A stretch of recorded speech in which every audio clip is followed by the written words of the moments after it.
brain can have a hard time organizing itself to complete a job or a task. For example, sending your child up to their room to make their bed, and you come up 15 minutes later and they're playing with Lego on the floor and the bed's not made, and you're trying to understand why it's so difficult for them just to get one task done. And there's so many distractions, especially for younger kids, that they go up with the idea they're going to make their bed, they get into the room and see their Lego, and bang, they're distracted and now they're playing with Lego. So a really great tool to help children to really organize themselves and to be able to get a job done is a tool called the Ready, Do, Done program that from Sarah Ward.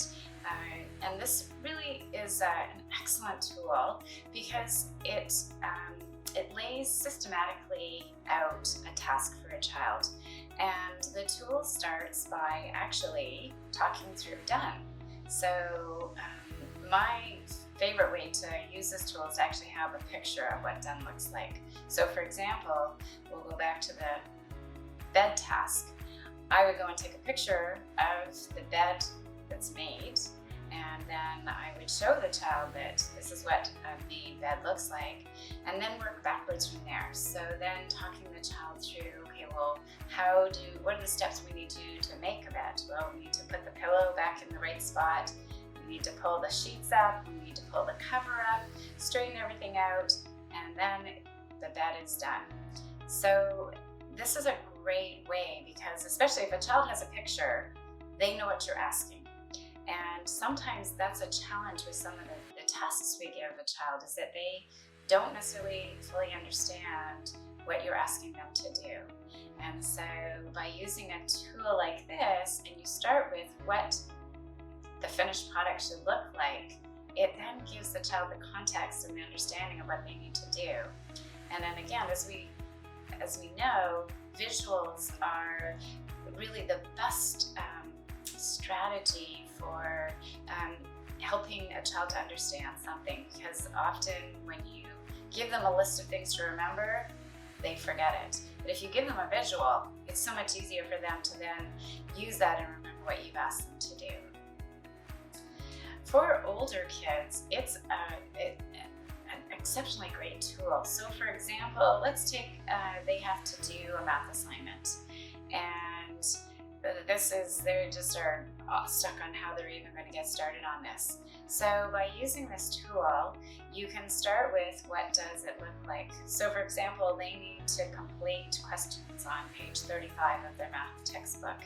You're going to have the textbook laid out, and you're going to start with, what does finished look like? And you're either going to create a list of finished, and finished is, I've got questions 1 to 5 answered in my notebook, and I have completed the summary, and here's a picture of it if I need it. And then you're going to work backwards and give the steps of what are the steps going to be. I need to find page 35, I need to get my notebook out, I need to then answer the questions in the correct spots. And then from there, you can move back one further step and actually give them the list of things they're going to need. So I'm going to need my textbook, I'm going to need my notebook, I'm going to need a pencil, and I'm going to need my calculator. And by laying these steps out, then the teenager can actually sit down, they've got a list of what they need to have in front of them, they have a list of steps, and then they also have what finished looks like. And you can also even add time parameters to do that. So you're going to say, I'm going to set my timer for 20 minutes to do this task, so the timer can help to keep them on task. It's a great tool because it really works as a checklist, and kids love checklists. Of all ages like checklists, and it really helps to, again, create that brain organization for them. So when they have a list of steps, they have a list of things that they need to complete the task, and then they actually have, what does done look like? It's so much easier. So you can send a child off to do any task if you've given them the checklist of, what do I need? What are the steps to do this task? And then, what does finished look like? And they can be even taking around a little sticky, and they can be ticking off with a pencil as they go through the steps so that they've finished it, and everyone has a common idea of what the finished product should look like.